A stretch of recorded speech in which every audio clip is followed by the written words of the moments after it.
The following episode of the Carnival of Randomness is sponsored by an important message to you, the people, from Upsitnik and Associates. Every day there are forces that are taking from you, stealing from you. Your money, your time, your freedom.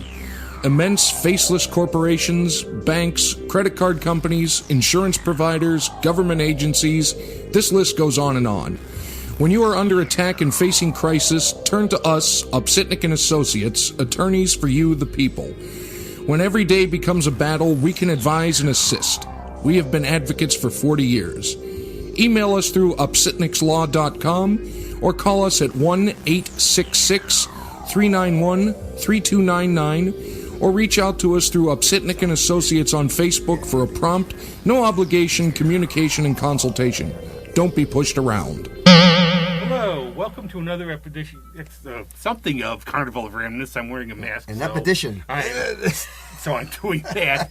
And this is a masked edition. Obviously, these are strange times, and we're taking all precautions. But I've been scanning the stars to find some good guests, and our very own space girl, Suzi, has arrived again. Woo! And she's wearing a Mets mask, which is really good because they need all the support they can get. Hi, Don. That would have been twice as loud without the mask. Trust me. That's why we have the mask besides that. And we have Greg. And Greg, why don't you introduce our guest? Oh, certainly. We have the illustrious GMAN here, who a friend of mine who is has a myriad of interests and skills. So he will wax poetically on his life and style. And I appreciate you used the word myriad in a sentence. That's right. Well, I went to Carney. I'm educated. But you're a drummer, so we wondered about that. So. Hey! All right, I'm out. I'm done. At least it's not a smoking green rock. But one thing we were going to talk about before we get going is what happens at the Carnival is we sign off, and then it's like, oh, damn it, there was one thing more I wanted to say. So last time with Greg, we were talking about stuff, wrapping things up. Right afterwards, he said, oh, I was going to mention this, and it was about science fiction and with the coronavirus. Right. Yeah, well, it started making me think that, like, the things like the Future Shock book and any sci-fi movie you watched from the 50s and 60s, even Star Trek episodes, there was a lot of that, well, we used to have... It was a really good civilization till the wars or till the famine or till this, or it's always something, overpopulation or like the whole thing of cameras everywhere and the whole thing of the Big Brother and all that kind of stuff. And I started realizing, okay, that was fantasy back then. And now, it seems like it's kind of here. And you wonder, was that the... Everywhere. Was that the idea for it? I mean, did people like, Steve Jobs and all these other guys, they say, oh, maybe we could do that, or was it just that technology happened and now it's a foreshadowing of what could have happened? Who knows? Well, for me, I was watching Soylent Green, and then advertising for the Impossible Whopper popped up, and I freaked out. But in terms of dystopian futures, and hopefully we don't go that way, I used to say... This stuff, deep thoughts we would talk about after drinking tons of booze in college late at night. We would say, okay, what dystopian future you think is going to become reality? I would say rollerball. Yeah. Because you have the corporations running everything. The bread and circuses, they have the violent sports to keep people entertained. Right, the MMA stuff. See, I think Running Man. That was another one. Which, if you read the novel, is completely different than the movie. Sure, yeah. But the Running Man was that's what my friend said. And I think he was really high on something, but that does not take away his opinion. But I thought Running Man was another one, and it's the combination of the corporations controlling everything, no freedom, and distracting people with the violent games. Mm-hmm. And sometimes you watch these now and you go, I don't really want to watch these because how things are. Right. Or I was thinking of the movie The Road, and it's about a plague that wipes out civilization. And it's very dark. Cormac McCarthy's a great writer. He's brilliant, the way he words things. But this is one of the most depressing movies I've ever seen. Do you remember the Andromeda Strain? Oh, yes. Now that one, I mean, this is so right out of that handbook because they said at one point, maybe this came from outer space. Well, no, it didn't. But how do we know that they haven't? Our government hasn't sent something up to space because they're developing viruses at the space lab. So how do we know that they didn't take the coronavirus, tweak it up there, and bring it back down? Yeah. I mean, it's, Another one is The Stand, also. Which Yeah, right. Which is, yeah, which is there's another, definitely.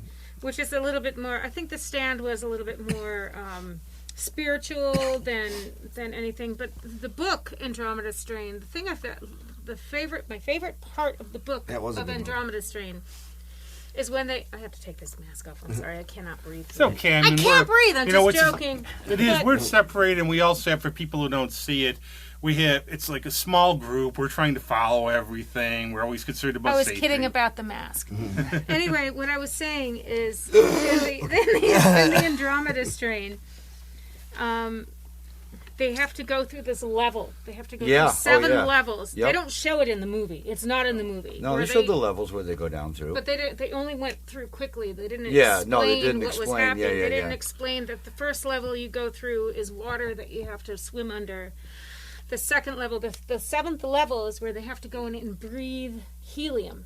Oh, wow. They have to actually inhale helium, liquid helium, to be able to get into the chamber where they had to go through. And that made me think to myself, oh my gosh, it's like drowning. Yeah.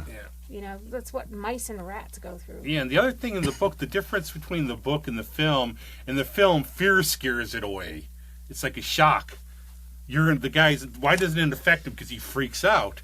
But in the book, if I remember, it just mutates and goes away. Well, it goes back into space. Yeah. The bizarre thing about when I saw the movie was that they came to that one town where everybody was dead, and there were 2 people that lived. One was a child, and one was an old man that drank squeeze, and that's where you pour sterno through a piece of bread to get the alcohol out. But and what they realized was it was the 2 ends of the spectrum of our biology that made them safe. So that's why those 2 lived. I think the baby was anemic, and the old man had the squeeze, and that's how they survived. And remember, they also burned the entire town down. Yeah. Damn, G, you're educated. Yes. Well. And also, too, this is a first for the Carnival. We have a very special guest. We have a little doggy. Say hi. Everybody say hi to Dane. Nevada. Hi, Nevada. Nevada. No barks? No comment, huh? Okay. Maybe next time Nevada will talk to us, but it seems a little shy. So actually, what's going on now, a lot of people, I'm thinking about, like, if aliens came, I'd want to hitch a ride. What are some thoughts about life on other planets and everything? You, like, Susie, Well, I've been to other planets in my mind, and I've read a lot of conspiracy theory books myself, and so my imagination runs wild. And I am from another planet because clearly I am a space girl. Well, we've known that for Life on other planets is, I would think, is similar to this planet. However, for us to be able to understand life on other planets, it would have to be carbon-based. We wouldn't be able to, we may be able to understand a silicone, Arthur C. Clarke claimed. And they also claimed, one of the things he said, like living crystal rock. Crystalline, which is silicone, crystalline, yeah. And it depends on the level of consciousness, I would assume, and how we perceive things without being in fear, because we're a flight and fright type of being, where we get so overwhelmed by adrenaline that adrenaline takes over. If we were able to sit down and meditate and not be afraid of what's in front of us and just chill and try to listen, maybe, just maybe, we'd be able to move on past this existence. It's typical of your human hubris to think there are no other life forms out there beyond your own. Yeah. There you go. Well, he just wanted to say hubris. I did. The big words from a drummer. What the heck? I know. It's this coffee, man. He Strong. surprises us once in a while. Carl Sagan worked with a Dr. Drake, and the Drake theorem.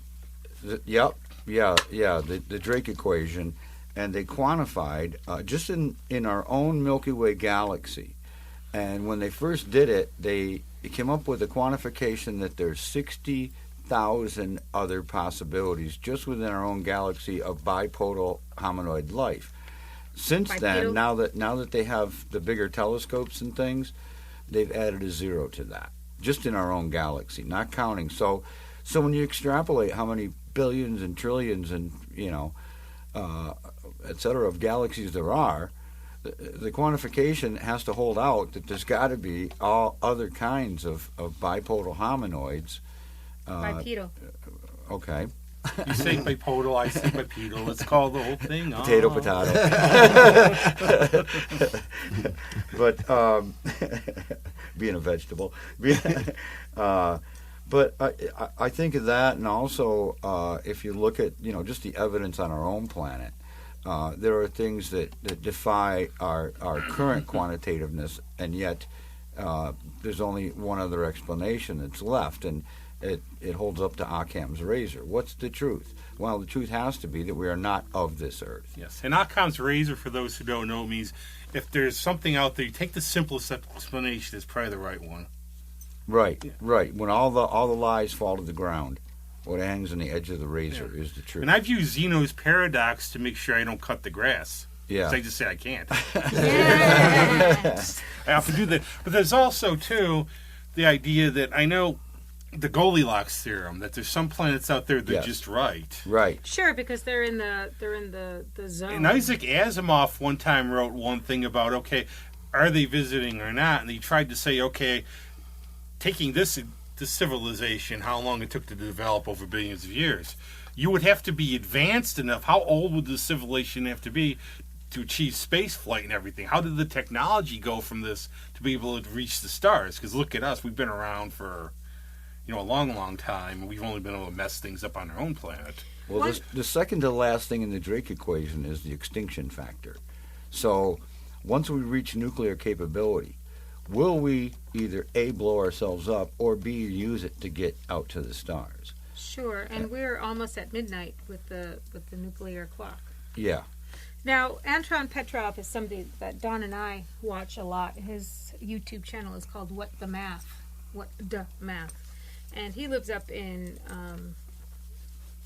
Quebec. I actually talk to him and ask him stuff because I do code and he teaches code, so I'm always asking him questions. He was talking about this on his site about crystalline silicon and carbon, and he also thinks that it's only a carbon base, and the ability to actually have people that are like us in this galaxy is very rare. Very rare. But they've narrowed it down to like maybe eight altogether in the 5 galaxies that are around us. So each galaxy is like an atom, and we're the nucleus with the egg inside, with all the life. And we know you're from space, but you think we are from Mars? No, I think we're from Venus. I think that Venus... Because the idea of the microbes coming from on a meteorite? Well, that's definitely something that from the Oort cloud. Yeah, absolutely. Microbes coming from the Oort cloud, which is like think of the Oort cloud as the egg white, or the sperm coming in and hitting I'd the rather planet. think of egg white. Listen, which came first, the chicken or the egg? Neither. It was a sperm. I want to live for the day. I want to live The for the day sperm nobody came, questions the motives of chickens or eggs. Where That's what I want were to you, live drummer? for. What? What a boom! Shade.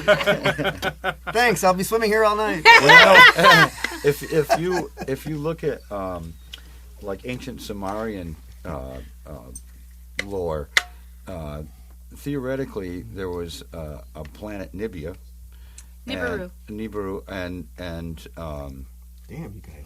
there was a war between that and the people on Mars, and theoretically the Great Pyramid was considered the great weapon. Mm-hmm. It was originally made up as a crystal on top of it. Yes. Yeah, and if you look at the composites of it, it's set up like a battery. Mm-hmm. The different rock structures within it, and theoretically, what it did was that they first of all they shot the atmosphere off Mars, then they destroyed Nibiru, and that's what became our asteroid cloud. Oort. Yeah. Well, the Oort cloud. I'm sorry, the Oort cloud is Wow. way out there. I've read a lot of Colin Wilson, And one of the things he talks about is the Dogon tribe and spotting Sirius the dog star in the sky. Yeah. And about how this ancient tribe know where it was and everything, and talk about being visited. Usually you would go down. People, we know exactly where that is. How many years ago? Yeah. Well, that and the like, if you look at the Japanese culture, they form Subaru Motors because they feel they're from Subaru, and Subaru is Pleiades in Japanese. So that's why the head of Subaru Motors started and called it that. And that's why when you look at the plaque, it has the Pleiades binary star star. cluster. Yep. It has the binary star system. And there's also very good. Wow. I play drums. Well, that's why we try to keep you to a couple sentences. We don't expect too much. I am Groot. I've always said, Seti Taui, there has to be extraterrestrial life, because how do you explain the 1969 Mets? Right. Right? The what? Right? 69. The 1969 Mets, some kind of interference from above came on there. Well, there was a UFO that came down, and I think of the witnessed SETI it. project too, and I think it was in 1976 or whatever, the blip. Yep. Where something picked it up. It was around- 1978, and it was. That's why it's randomness on here. I don't look things up. I pop them up and stuff in my I'll head. tell you what it was, because my dad told me about it. My dad was a huge conspiracy theorist, quote unquote. He was actually the admiral on our ship, mind you. He was telling me that it was the alien greys who came down to tell us that we were here, and it was in England that the blip was. Oh, you're talking about the satellite blip? SETI, yes, SETI. Okay, well, the satellite blip came along the same time that there was a transmission in England. I'm going to look it up for you and play it for you, because it's pretty creepy. This reminds me of the Fifth Element, when you guys talk about the pyramids and things. Well, the One pyramids of my are true. favorite movies. Do you know that there's a gentleman? He's a Japanese gentleman. Don't quote me. He could be from Philippines for all I know. But he has been studying the mountains in the Appalachian Trail, and realized that I do believe it's West Virginia or somewhere along the Blue Ridge Mountains, topographically, there is a pyramid where the Blue Ridge Mountains are. There's also a pyramid where, what's the name of that old place when God created the flood and it flooded Atlantis? There's a pyramid in Atlantis. There's a pyramid on Mars. There's only one pyramid. Well, I know on a Mars, pyramid though. on Mars from Doctor Who. Well, that thing's That's real. Yeah. and it's on the same longitude and latitude and ley lines as the Great Pyramid on Earth. And it also has a sphinx on it. It has the sphinx on it. Yeah, I've So- seen the picture, yes.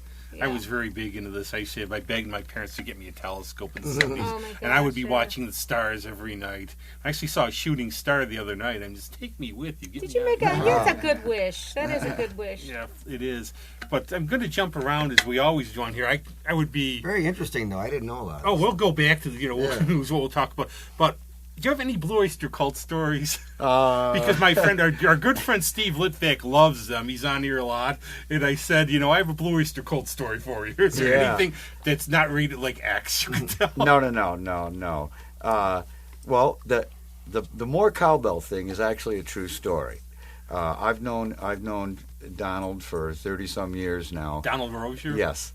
And his wife and her daughter. Her daughter's the same age as my son, so we're good buddies. And I asked him one day, I said, what's the deal with this more cowbell thing? That was actually true. That when they wanted to record "Burning for You" live in the studio, and he said the producer kept running in, going, "More cowbell, more cowbell," and I forget how the word got out. But that's actually a true story that he kept interrupting the recording and come running in, more cowbell. It's always amazing how things go like that, how it used to go. Some things would travel like that. It would be amazing. It would start there, and all of a sudden it would just spread out. It would go to one concert, then somebody would hear it, say it's somewhere else. And Susie's got a scary UFO Divine thing. intervention, I guess. In November 1977, the ITN Evening News transmitted to the Berkshire and Hampshire area got hijacked. Mr. Smith's offer to negotiate an internal settlement based on one man, one vote. But, he says, there are conditions. These include stopping the execution of all captured prisoners of war, allowing Europe to take part in negotiations, being arrested. Australia, Mr. Kerry Packett's cricketers are still pleading about yesterday's High Court decision, which lifts the ban on them playing in Test matches. This is the voice of the law, representative of the Ashdown Galactic Command, speaking to you. For many years, you have seen us as lights in the stars. We speak to you now, to service them as we have done to your brothers and sisters all over this, your planet Earth. We come to warn you of the destiny of your race and your world, so that you may communicate to your fellow beings the course you must take to avoid the disaster which threatens your world and the beings on other worlds around you. This is in order that you may share in the great awakening as the planet passes into the new age of Aquarius. The new age can be a time of great peace and evolution. Your race, but only your rulers are made to related to persons that can now control their dreams. Be still now, and rest, or your chance may not come again.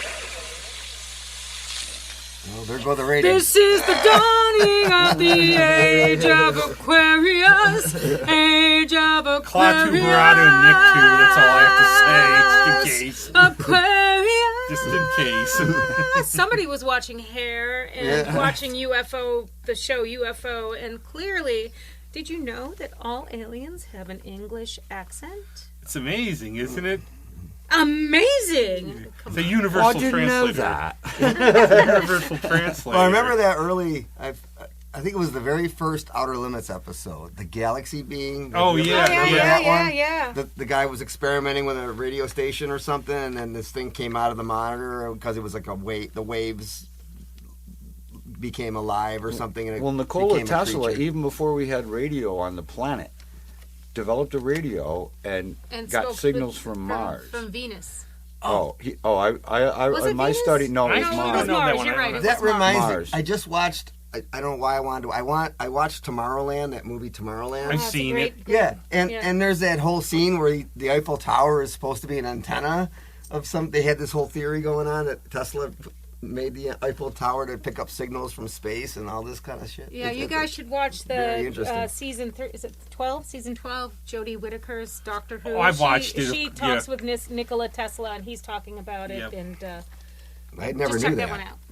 Yeah, Very good. yeah, and a lot of what Tesla studied was Egyptian knowledge, because he realized the Okay. Egyptians had electricity and all these other things, and I mean, how do you paint inside of a pyramid with no windows Right. and not leave?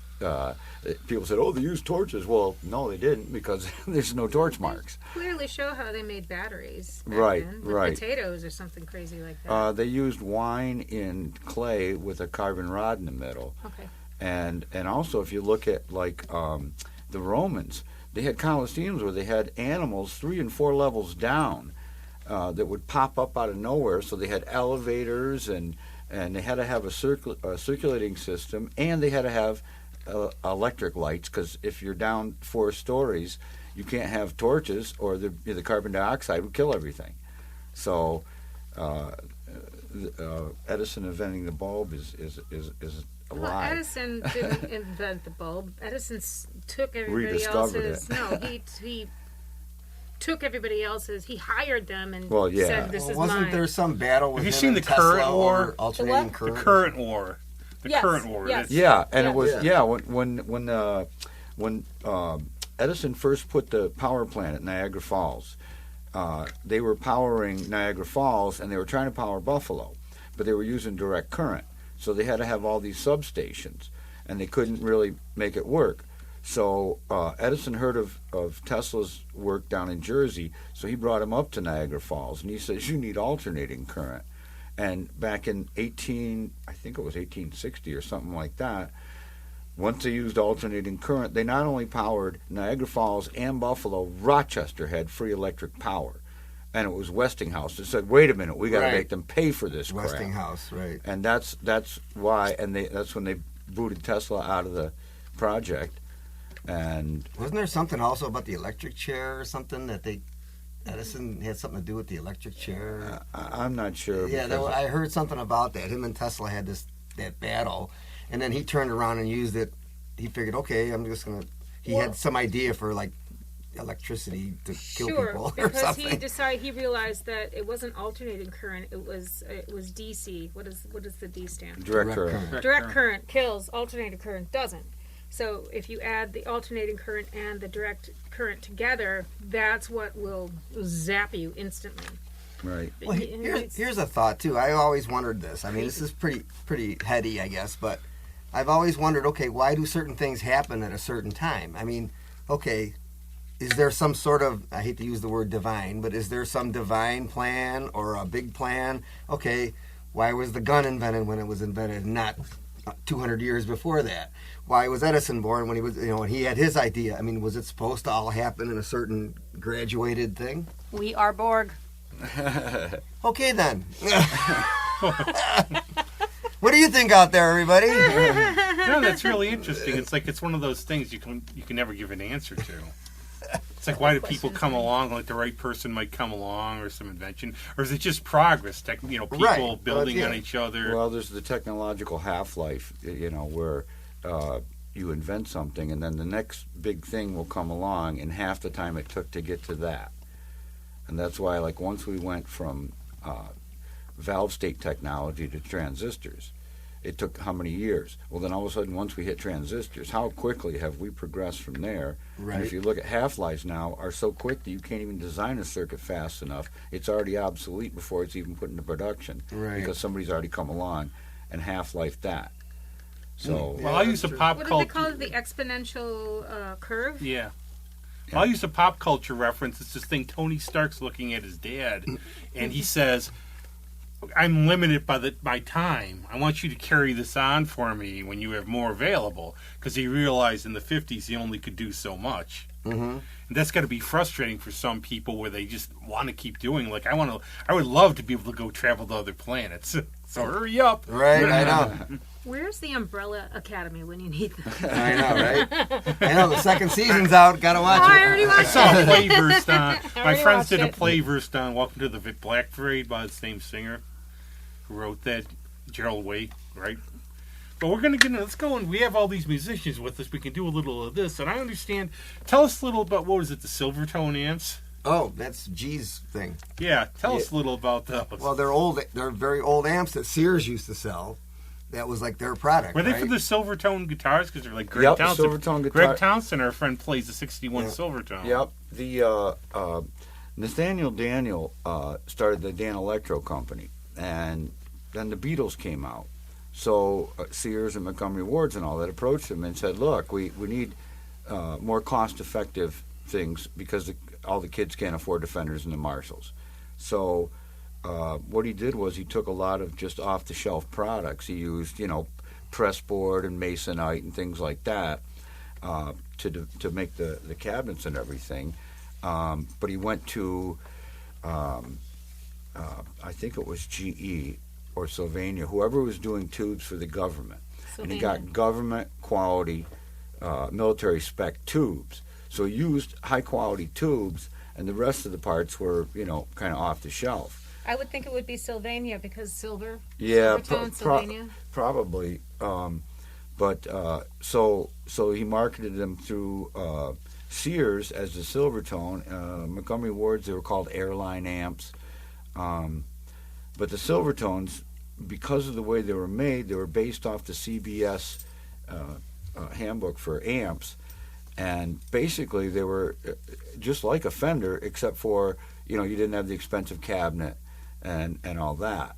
And they were a big hit, and they have a very unique sound.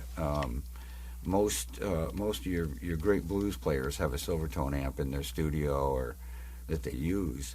And my story with them was when I was a kid, I bought one. And on the back, I scratched it where it said Sears Roebuck to read Sears Pewbuck. I was 14.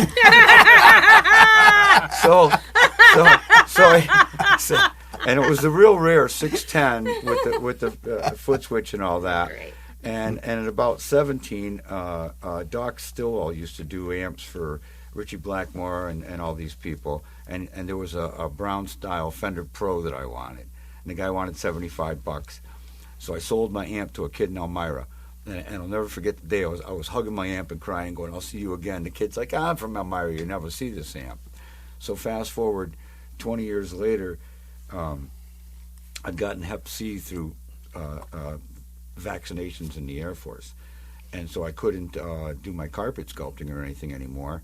And so I got back into music, and I said to my girlfriend at the time, I said, "I want to get an amp." She said, "We'll go to Stutzman's." I said, "They're going to have it."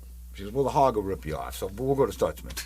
Okay, fine. So I walk in. I said to the guy, "I'm looking for an amp, but not just any amp. I want the Sears Silvertone 610 with the dolly and the foot switch." He goes, "I can't help you." I started to walk out. He goes, "I don't have the foot switch." I froze, turned around. $300 later, I take it home, and I take it out in my studio, and I go to put the head on the amp, and I screamed, and I started crying. My girlfriend runs up, "What's the matter?" I said, "Look at this." Sure enough, somehow, by some strange twist of fate, 20 years and 200 miles later, here's my amp back in my possession. And that was about 20 years ago. So I was so impressed with it that I started collecting the old Silvertones. And actually, my carpenter friend in Ithaca and I redeveloped the cabinets because being in floor covering, I used flooring grade subfloor wood for it, and I used Luan flooring grade for the speaker mounts and all that. So the cabinets we make look exactly like the Silvertones, and I even reproduced the foot switches. The only difference, they are a little bit heavier, but they're a lot more sturdy and everything than the originals. Better wood. Yeah, better wood. They look better. Right. Good Norwegian And this wood. is something for someone I have no clue about this. That is there a difference? Like, is there a gold standard Silvertone amp, or they are pretty much the same? They're all pretty much the same because they were all developed off the CBS book for amps, which is at your so Fenders. much better than me. We had a band in high school. Our first band was called Feedback, and the reason was we had the cheapest instruments possible.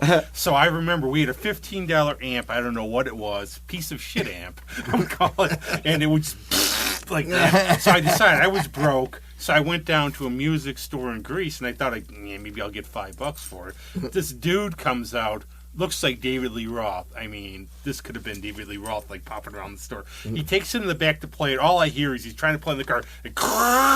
You know, and I'm like, $1. He comes out, give you 75.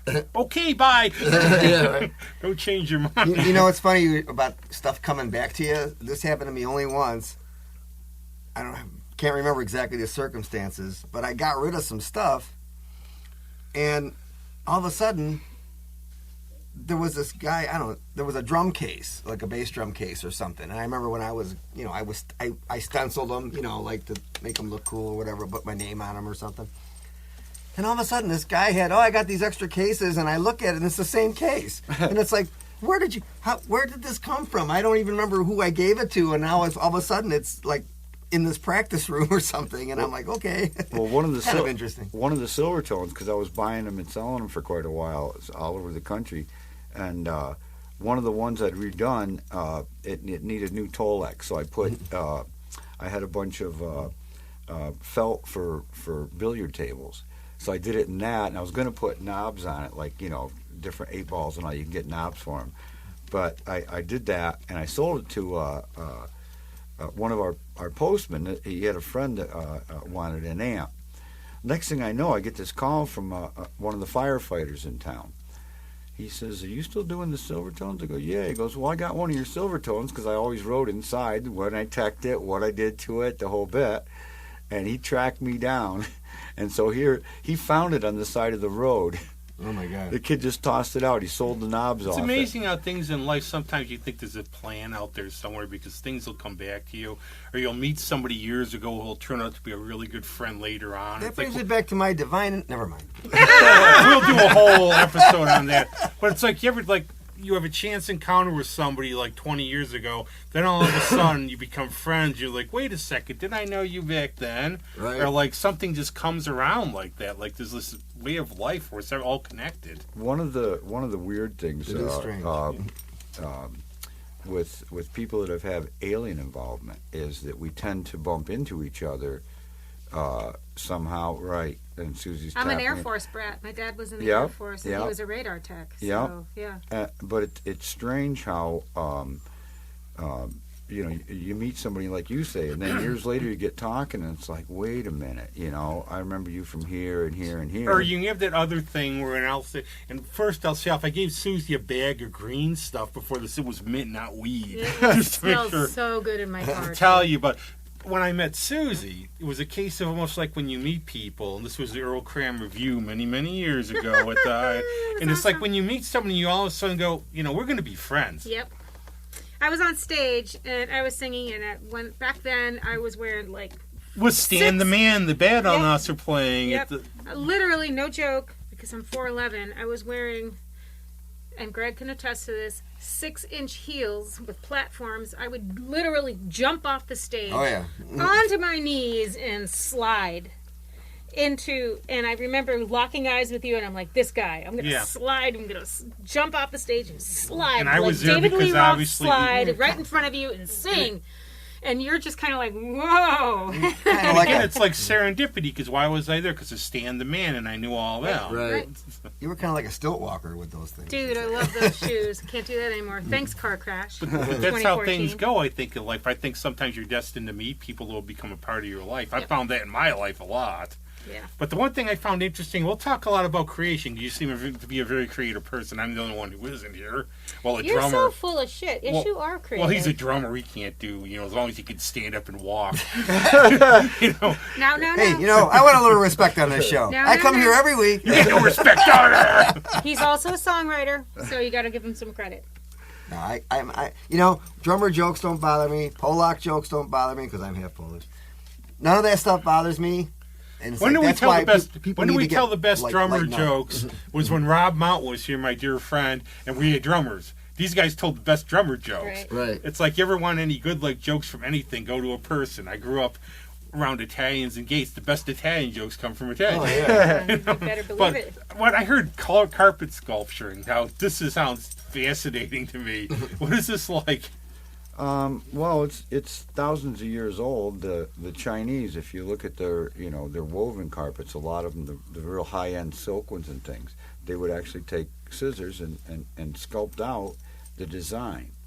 The modern day started when they invented the broadlooms, and so what an artist does is you disassemble and reassemble the initial part of it, and then you take clippers and things and sculpt a three-dimensional design out of that.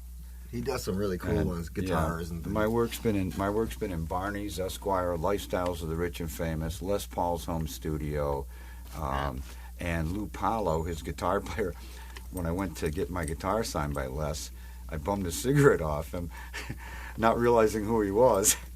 And when he said he's Les's guitar player, I said, "Oh my God, I saw you on XXI a month ago. Now I got to make you a carpet." So I made him one that just said Gibson, a little sample carpet, just said Gibson in the corner. And when I sent it to him, he called me up. He says, "You know that guitar I played that night?" He goes, "Yeah." I said, "Quick story." He said, "Keith Richards gave me that when I was at his house." And I'm like, "Get out!" It's a '59 Les Paul, and Lou was at Keith's house, and they're good friends. So he played this guitar, and he goes to hand it back to Keith. He goes, "That's yours." He said, "In fact, Les gave me that one." And so it came back home to Lou, and Lou said that's his favorite guitar. When he's not playing, it sits on my carpet. So I made a few marks with that. The piece that was on Lifestyles of the Rich and Famous, I did for Mark Kostabi, who was considered the Warhol of the 90s. I did that down in New York. I actually met Robin Leach. I have his signature. I was just I going met to say him at one of Robin the- Leach. I don't know why. I don't know Yeah, why. he wrote Champagne Wishes for me. In fact, the night I was down there for that show, I was hanging around with Jack Palance and his wife the whole night. Oh, wow. And all sorts of celebrities like that. It was phenomenal. You are my number one. Yeah. Do you just do they come to you in terms of vision for that, or if somebody said, "Well, could you design you one that looks like such and such? Could you do that?" Or is it more a personal thing where the ideas for the whatever designs just I'm going to do it like this. It's going to be cool. Some were like I did a lot of work for. I was an affiliate member of ASID, the American Society of Interior Designers, and. So I did work for decorators where they'd come and say, okay, this is the people's china pattern, and this is their wallpaper pattern, or whatever, and I would reproduce that in a carpet. Some people would have me design them. Others I just did my own designs, and people would buy the designs. And I taught for quite a while too. I had people coming from all over the country here to Rochester. How's the process? How long does it usually take to do one? It depends on the complexity. I have one that it's a sister piece to the piece I made for Les. The piece I made for Les was a 4 foot by 6 foot, just the head of a Gibson guitar that said Les Paul on it and all that. And then I made because I worked for Foghat, I made a homage piece. Lonesome Dave and Rod Price played Burgundy Les Pauls, so I made one in Burgundy with the crown and all that. And that took me a good week, and I mean 80-hour week. I didn't, because once you start on them, you kind of... And you get obsessed, too. It just blows by. I remember, like, when I was working on a writing project, it'd be 4 o'clock, and you'd start, it'd be 4 o'clock in the morning. I'd just go till dawn. There were many times where my girlfriend had to come out and say, that's it. You got to go to bed. But I'm on a roll. yeah. I mean, my hands, I would my carpet. literally my hands would lock right up from using the tool for so long, and when I was sculpting. But I would do them. This shows again in terms of artistic talent compared to the guests we have. My carpet sculpting would be when I spilled my cherry soda on it and various things. And I would just say, people would look at it and go, "Well, I got that at an auction. It's a Pollock." But like that. But I remember I told you before we started in terms of Foghat, I saw them open for Triumph at the War Memorial, and those were the days. A lot of people are having 80s nostalgia because it sucks so much in 2020. But I used to go to every concert because it was so cheap. But I remember they opened up for Triumph there. They put on, and I said, and some people didn't know, and I said, "Oh, these guys go way back. They're really good." Oh yeah. In fact, there's a couple of friends of mine. They're younger guys. They're like in their 50s, right around the corner from me, and they're all gearheads. And when they found out I worked for Foghat, that's what they all call me. So every time I stop by their house, like, "Hey, Foghat's they here." start doing slow ride. Yeah, oh yeah. And so one day I said, "Bob, why do you guys?" I mean, not that I mind, but they said, "Hey, look, growing up, we were out working on our mini bikes or this and that, and then our cars as we got older, and that's what we played constantly." And my own trivia, the only thing I've ever won from a radio station one time was CMF. I'm listening. It's a Sunday. Sunday was like a big thing for radio. When I was a kid, Dr. Demento, Rock, yeah. Else. They had a contest. It was the Outlaws and Foghat playing in Buffalo, and I remember I won. And then I tried to act cool, and he's like, "How old are you?" And my mom go pick the tickets up. But that's the only thing I've ever won. It's funny. The bass player that got me in Foghat. Here, have a coffee. He's a buddy of mine from my hometown. He actually played for Kim Simmons before that in Savoy Brown. And then when the opening came in Foghat, they called him up to that. And then afterwards, he actually went and played for the Outlaws, and he was on the last album or two. Jeff Howell is his name. And he's the one that got me in Foghat. And I always got to, I'll get the song name wrong from the Outlaws. What is Green Grass and Blue Skies? Green Grass and High Times. High Times. They played, I think they did like a 20-minute jam on that. Oh, yeah, and Ghost Riders in the Sky. That's my favorite of theirs. In fact, Jeff told me a story that they wanted to use that song. So he said Huey, that was a drummer at the time, was like the leader of the band. So they go to the lady's house and they kind of, snowballed her into signing the song over for peanuts. And then they made a huge hit out of it, and she didn't get a dime out of it. It was the guys in the Outlaws that made the money. They always remind me of my youth about like there's some albums I see, and I just think back to the days. Go down to House of Guitars or go down to any record store when my dad would drive us down, obviously, and just going through, and it just sticks out from that time in my life. They were one of those bands because they were always played a lot here. Yep. They're still touring. Raj turned, what was it, 70, I think, last summer, and they're still kicking. That brings up one of my favorite ideas of a reunion for Slade. Noddy Holder handled it well. People ask him, "Is there going to be a Slade reunion?" No. That's all. And he says he gets along great with the guys, but for various reasons. But I like that some people hem and haw. Yeah. He can't. He says no. Well, when I was working with, where he stands. When I was working with Foghill, I did a couple gigs, around the state first, and because they were trying out a couple different techs, and so when I got hired, we had to go out to Situate, Mass, where the Stones did an album, and all of I can't think of the other band right now,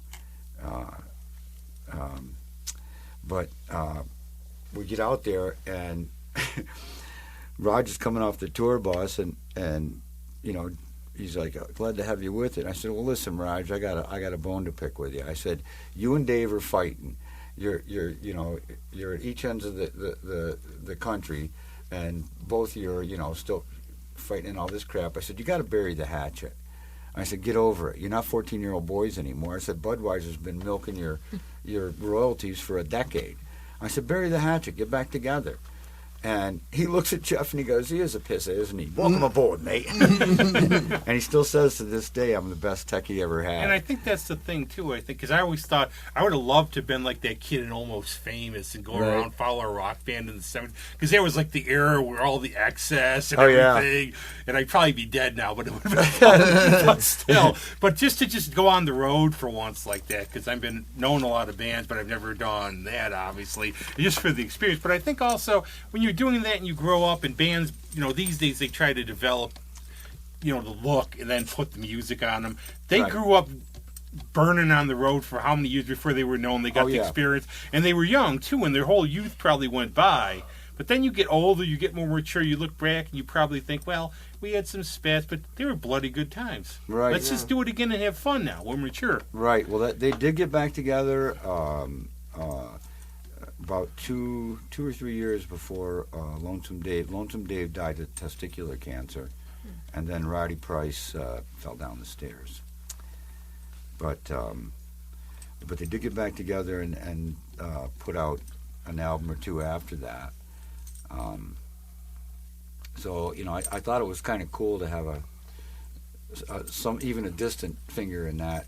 No, it is. It's always. It's like I love Little Brushes. I was telling the story with my friend Mike DiGiorgio. We were talking about these stories. He's been publishing on Facebook all his rock show pictures.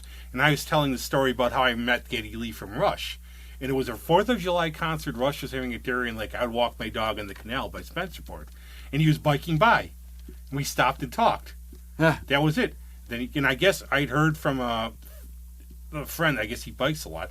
What did I do all after? I ran home, I met Geddy. And it's like almost sounded like, when the concert started, he was going to announce my name. And I was all, I met, I was going out, I met him. What'd you do? Oh, we said hi on the canal.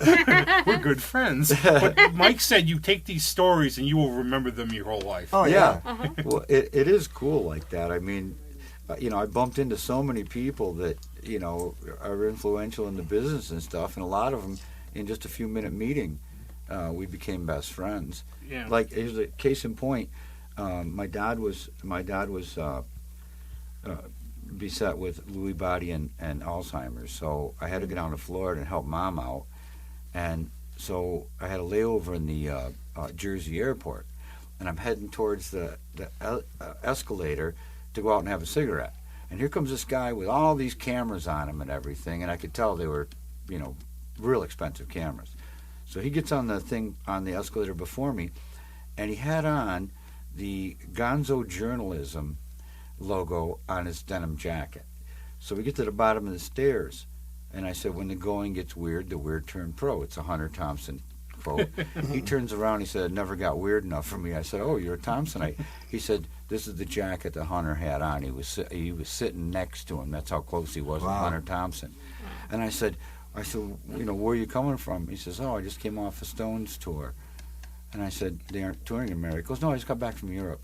Oh, see, my dad had the same thing to mention. He just passed this January after 5 years of that. Yeah. But the other thing, too, is I like that sometimes it's the whole pompous attitude where people will smear people. But then it's like, like, Susie, didn't you work with Barry Manilow? I did when I was a And kid. people, like, say somebody says something bad, and you go, well, how do you know it's wrong? I know him. Well, Tom and I got talking, and he told me he did the 8.5 by 15 Rolling Stones book. And so in that 15 minutes, we hit a friendship, and we've been contacting each other ever since. Every few months, we'll give a call, and I just talked to him last night, and it's just real interesting how, a chance meeting of 5 or 10 minutes, and like we were talking earlier. And we hit it off because he's all into the alien thing and the whole 9 yards. In fact, he told me that Keith and Mick had a encounter when Mick was with I think it was Marianne Faithfull. Mm-hmm. They had a UFO encounter on his estate in England. Stargroves. Yeah, and so they actually have alarms, UFO alarms on all their properties. Wow. That's an inside thing that Tom told me about him. That's like me with Dick Dale. I met him once. We started so talking. cool. He was inviting me over to his house at Big Sur before we were done. And Ian McLaughlin did the same, where he said, come down. I have a bar in Texas. And just getting to know Ian and him either telling me the true stories about some things, like he told one story Rod Stewart told in his book is, Rod ain't got it right. He told Rodson, he claimed they were the first band to get kicked out of the Holiday Inn chain, and then they got Fleetwood Mac. They claimed Fleetwood Mac were Fleetwood Mac and got them in trouble. He said, that's not what it was. Ian said, well, I threw something out the window. It felt like it. But no, we started going in. They banned us, so we started registering as family because we were on the same label. Then they kicked them out. Then we registered as the Grateful Dead. But it's like great hearing it from the first person. Right. And I just loved him, and I didn't know him that much, but I consider him a friend. And I just thought, yeah. He's a sweetheart. I loved him. Sweetheart. I just absolutely loved him. Don and I were at one of his when he was in town. Yeah, the Bop Shop, at the Atrium. Bop Shop. That story he told about his wife. Yeah. I just started crying. Oh Went yeah, I down. felt so horrible. He wrote. It's at the house. I'll have to show you when you come over. He wrote a really nice little thing, and what a sweet. Well, I loved him. I felt man. Greg Townsend. He was supposed to tour with Los Straitjackets and Nick Lowe, and Greg Townsend told me the story. They were going to be in Minneapolis. He was supposed to come in, and he was never late. And then they knew something. I just felt like losing a friend. I know. But I would be remiss. There's one thing else I'd like to talk about, and go back to the documentary, This Will Get Loud. And I always called Jack White the last cool person because he would build his own guitars. I guess you make lamps out of your instruments. Oh yeah, make lamps. And you have to tell us a little about this. I think that's just odd. I love recycled things where you take an object, a found object, and you make art out of it. I love it. Well, when I got hit by an SUV on my bicycle. That's what took me out of the car. Yeah, I'm really sorry about that. You will be hearing from my attorney. I have a real passion for music, and I started making these instrument lamps out of all different kinds of stuff. And I was actually the featured artist 2 years ago or 3 years ago for Jazz Fest.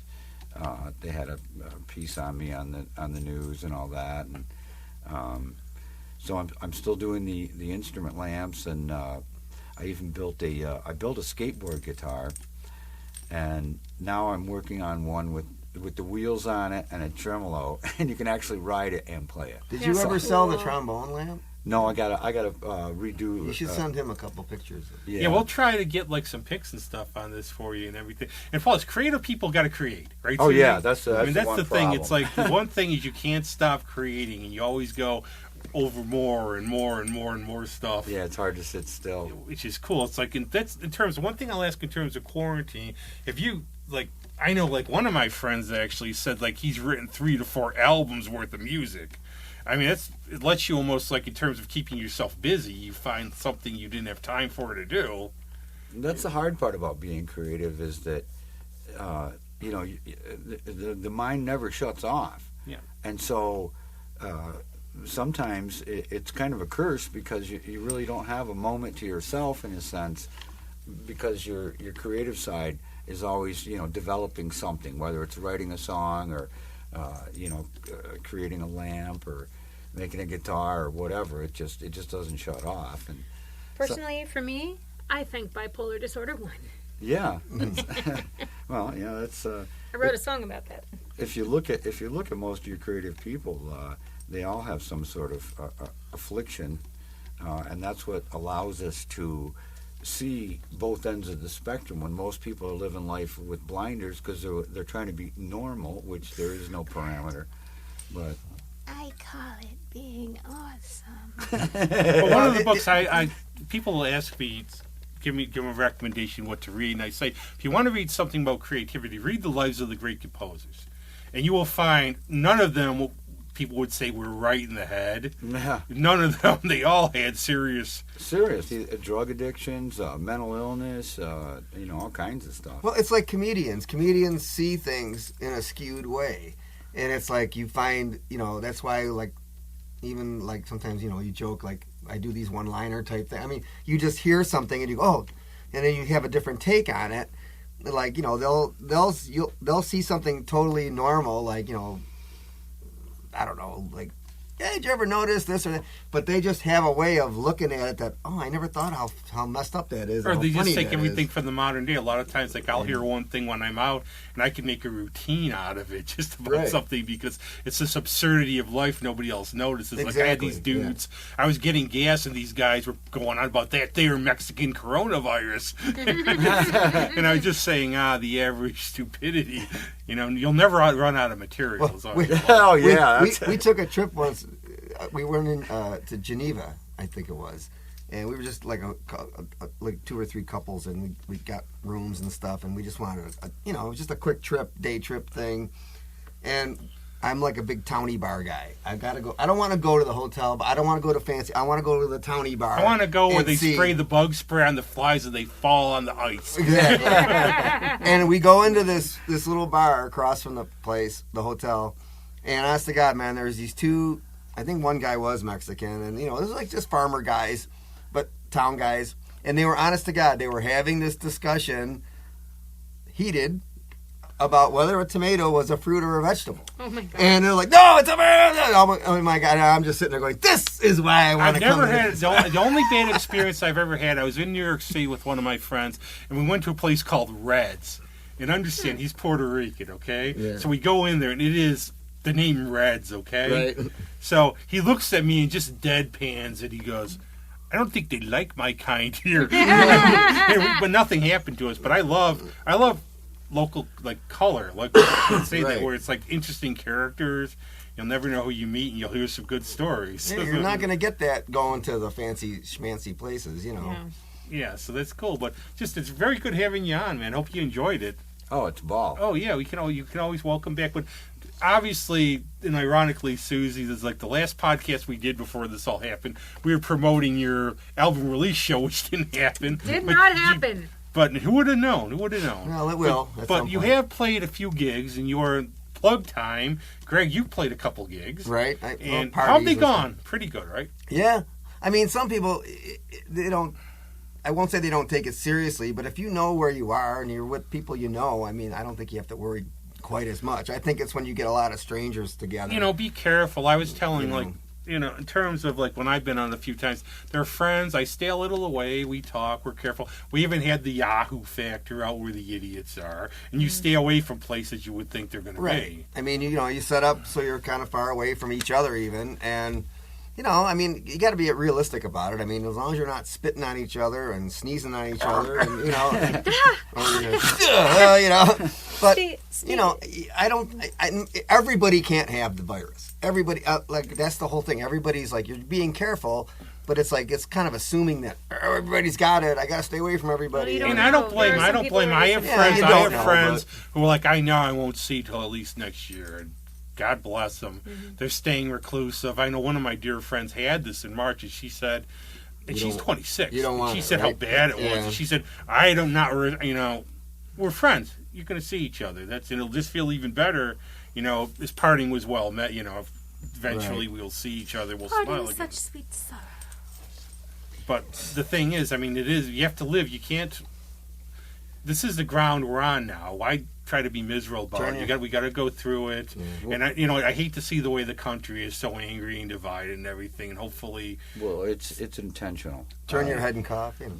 I was a crash and structural firefighter in the Air Force, dealing with chemical, biological, nuclear, anything that fell out of the sky. And biological, when a toxin escapes, the first thing you're supposed to do, no matter how terrible it is get outside, breathe the fresh air, because there's also the contagion is out there. So all this is the wrong thing. And when they say it's a pandemic, well, by definition, that's 25 to 50% of the population. We've lost 0.5%. That's less than the flu. This is all a control issue. It's the same thing the Nazis did after World War I. You Jews must confine together and we take you to safety. And Goering said it, tell a lie loudly enough and often enough, and the people will believe Big lie. it. Right. And in Mein Kampf... it was Goebbels, wasn't it, the big lie? Goering was the head of the Air Force. Oh, okay, maybe I got it wrong. But Nazi nonetheless, and in Mein Kampf... Me being OCD is what it is. Yeah, Hitler said in Mein Kampf, take away their rights a little at a time, they'll never realize it until it's too late. And, I remember I read Rise and Fall of the Third Reich at 11 years old, and I was terrified because back then we had to get under our desks for air raids. And I got in trouble one day because I wouldn't do it. I said, no, I'm going to be like the Japanese that's vaporized against the wall, not under the desk. And I got in trouble, and I said to my dad, because my dad was a highly decorated World War II vet, and I said, I'm not going to do that. And I said, and besides, I'm worried that, we're going to get invaded by the Germans. And Dad said, hey, you're perceptive. Beware the Fourth Reich, is what my dad used to tell me. And if you look, all these things that's happening now is right out of the I'm a Nazi student handbook. of history, so I worry and I hope. Yeah. I just hope for the best and do what I can and try to be prepared. I go for my walks every day. I try to live with what I can. But speaking of that too, Susie, you have a gig on Thursday. Greg, you playing? Or? Greg is. Yes, When? yes, he is. He's an essential member of the band. Yeah, he is the backbone, literally. Yeah, of because our when you band. played last time, it was you and Don. Was it anybody? Yeah. Because I couldn't muster up Well, at the time you had to go. when we played last time at Abilene, it was just supposed to be a duo, and I said, Danny, there's enough room for a couple of the guys to come in.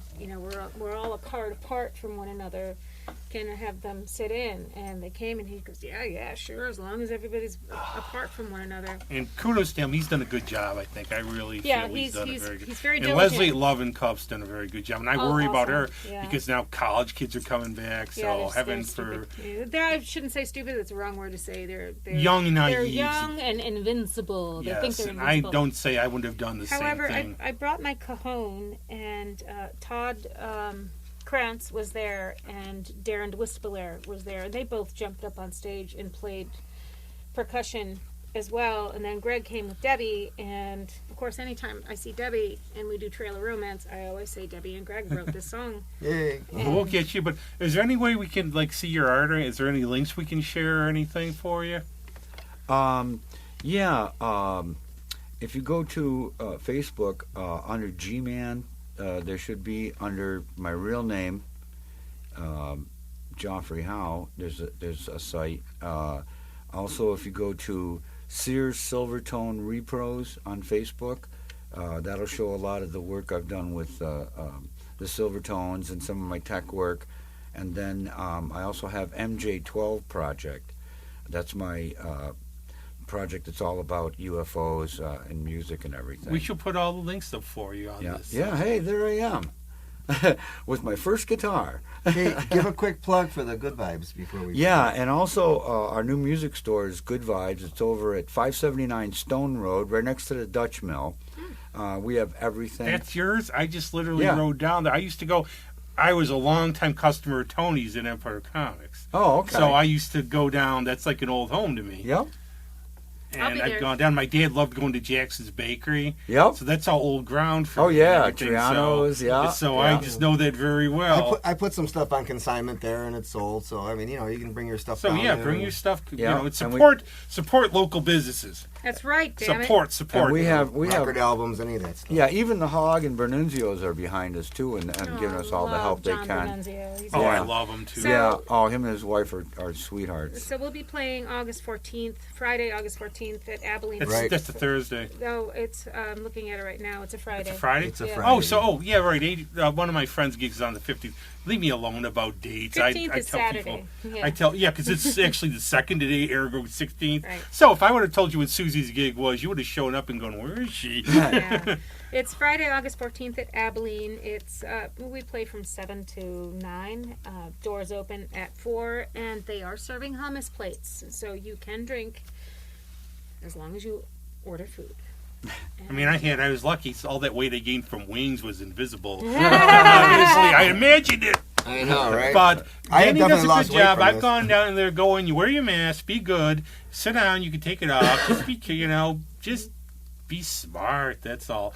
But I thought timely these days, because we played one of your songs the last times you were here, I thought the song from this new thing, where can you pick up your new, obviously at your shows, because this is really good, obviously. Bandcamp, SoundCloud, iTunes, Spotify. From when you're going to have them at the gig, too? Yeah, we'll have them at the gig also. But we'll play, I think the song, you could explain it a little, I think Get Your Thing Together is perfect for these days. Yeah, it's gospel-y and Annette Snell originally sang the song "Get Your Thing Together," and it's something that we heard on Rejuvenation, which is one of our favorite shows.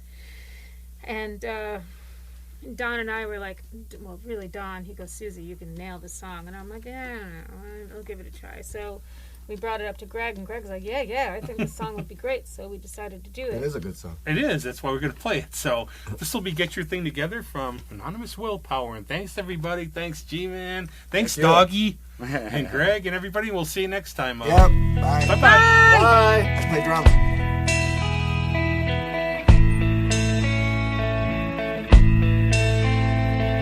Sitting here thinking about you, pulling back my hair. Sitting here thinking about you, wondering if you care, but I know you do. Just like I care for you. Oh, but you're so mixed up, you don't know if you're going or coming. And I'm in love with you, so that makes me mixed up too. You wanna get your thing together, 'cause we're heading for stormy weather. You wanna make up your mind, whether you want rain or shine. Oh baby, oh baby, oh baby. Our heart ain't nothing to play with. Oh baby, baby, baby, baby. I think it's me, love, and I need that love. And it's as simple as this. You wanna make up your mind whether you want rain or shine. You wanna get your thing together, 'cause we're heading for stormy weather. Yeah. Make up your mind whether you want rain or shine. Oh baby, oh baby, oh baby, oh baby. Get your thing together, 'cause we're heading for stormy weather. You wanna make up your mind whether you want rain or shine. Oh baby, oh baby, oh baby, oh baby, oh, you wanna get it together,